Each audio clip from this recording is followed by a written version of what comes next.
नमस्कार, just look न्यूजमध्ये आपलं सहर्ष स्वागत आहे। मी सुफी सय्यद, जर्नलिस्ट, अहिल्यानगर।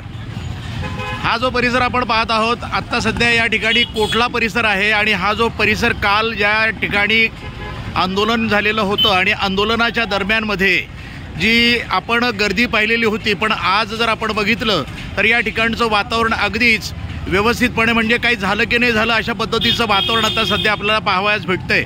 आणि ही पूर्ववत पदावर आलेलं हे कोटला परिसर आहे। व्यवस्थितपणे गाड्या ये जा करत आहेत। ज्या ठिकाणी रास्ता रोको आंदोलन झालं होतं, प्रश्न असा आहे की या ठिकाणी जो आंदोलन झालं होतं, आंदोलन झाल्यानंतर जे आंदोलक होते आणि त्यांनी शांततेच्या मार्गानं या ठिकाणी आंदोलन केलेलं होतं। आता काही लोकांच्या मते या ठिकाणी आंदोलन करते हे उग्र स्वरूप त्यांचं धारण झालेलं होतं असं ते म्हणतात। आणि त्या उग्र आंदोलनाच्या दरम्यानमध्ये काही लोकांनी या ठिकाणी असं म्हणतात की त्यांनी दगडफेक करायला सुरुवात केली। प्रश्न असा आहे की आपण आत्तापर्यंत महाराष्ट्रामध्ये अनेक आंदोलनं पाहिलीत आणि त्या आंदोलनामध्ये आपण हेही पाहिलं, जरांगे पाटलांचं मराठा आरक्षणाचं आंदोलन असो किंवा धनगर समाजाचं आंदोलन असो, या ठिकाणी इतकी मोठमोठाली आंदोलनं झाली। बीडमध्ये सुद्धा आंदोलन झालं, ते इतकं पेटलेलं होतं की त्या ठिकाणी आगी लावण्यात आलेल्या होत्या आणि बऱ्याच लोकांवरती त्या ठिकाणी गुन्हे दाखल करण्यात आले होते।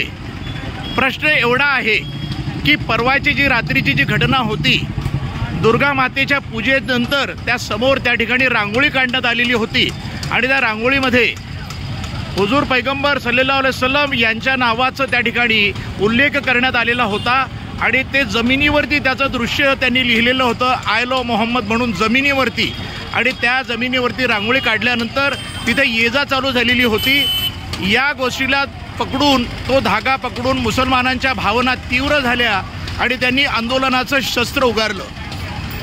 प्रश्न असा आहे की आंदोलन झाल्यानंतर ज्या ठिकाणी शांततेत आंदोलन चालू होतं आणि आंदोलनादरम्यान काही 2-4 लोकांनी असे दगडफेक केलेली असेल, पण त्याच्यामुळे फक्त दगडफेकाला सुरुवात झाल्याबरोबर त्या ठिकाणी पोलिसांनी आपल्या मनुष्यबळाचा वापर करत त्या ठिकाणी प्रचंड असा लाठीमार केला। आणि लाठीमार करत असताना त्यांनी लहान मुलं पाहिले नाहीत, आबालवृद्ध पाहिले नाहीत। मनुष्य हानी किती होईल आणि कोणाकोणाला कसे फटके बसतील याकडे पोलिसांचं पूर्णपणे लक्ष होतं। आणि अशा पद्धतीनं त्यांनी कालची जी घटना ही पोलिसांनी घडवून आणलेली दिसतीये। इथे सोमनाथ घारगे स्वतः आलेले होते। आदेश कोणी दिला हा एक खूप मोठा प्रश्न आहे। आदेश दिल्यानंतर पोलिसांनी इतक्या तत्परतेनं जी कार्यवाही केली याचं आम्हाला इतकं आश्चर्य वाटतं। आत्तापर्यंत मोठमोठाले आंदोलन नगर शहरामध्ये झाले आणि या आंदोलनादरम्यान ही अशी मोठी कारवाई आत्तापर्यंत झालेली आम्हाला दिसलेली नाही आहे। सोमनाथ घारगे हे या ठिकाणचे पोलीस अधीक्षक आहेत। त्यांनी या ठिकाणी पोलीस कारवाई करण्यासाठी आदेश दिला आणि आदेश देत असताना त्यांनी बळाचा वापर केला आणि त्याच्यामध्ये लहान मुलं, म्हातारे, कोतारे ज्यांचं त्याच्यामध्ये काही एक संबंध नव्हता अशांना सुद्धा या लोकांनी पकडून गाडीमध्ये कोंबलं अक्षरशः। आणि कोंबताना त्यांनी पाहिलं नाही की कोण आहे, फक्त त्यांनी एवढंच पाहिलं की हा मुसलमान आहे ना, उचला याला आणि गाडीत टाका। पूर्णपणे नगर शहरामध्ये कालची जी घटना आहे त्या घटनेमध्ये त्याकडे जर आपण पाहिलं, ही जातीवादी पूर्णपणे घटना घडलेली आहे आणि पोलिसांनी पूर्णपणे पक्षपात केलेला या ठिकाणी दिसून येतो। अशा घटना पुढे भविष्यात व्हायला नको, त्याच्यासाठी अगोदर या ठिकाणी कारवाई होणं गरजेचं आहे। कालची घटना आत्ता जर आपण पाहिलं इथलं वातावरण तर पूर्णपणे शांतता आहे, कुठेही कुठली गोष्ट दिसत नाही।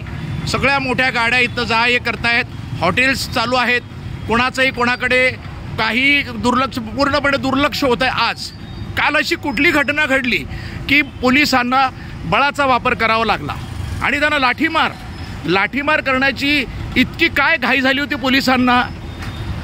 रस्ता मोकळा करायचा होता तर याच्या अगोदर जरांगे पाटलांनी पूर्ण मुंबई हॅक केली होती, त्यावेळेला का नाही केलं? जरांगे पाटील तुमचे कोण आहेत?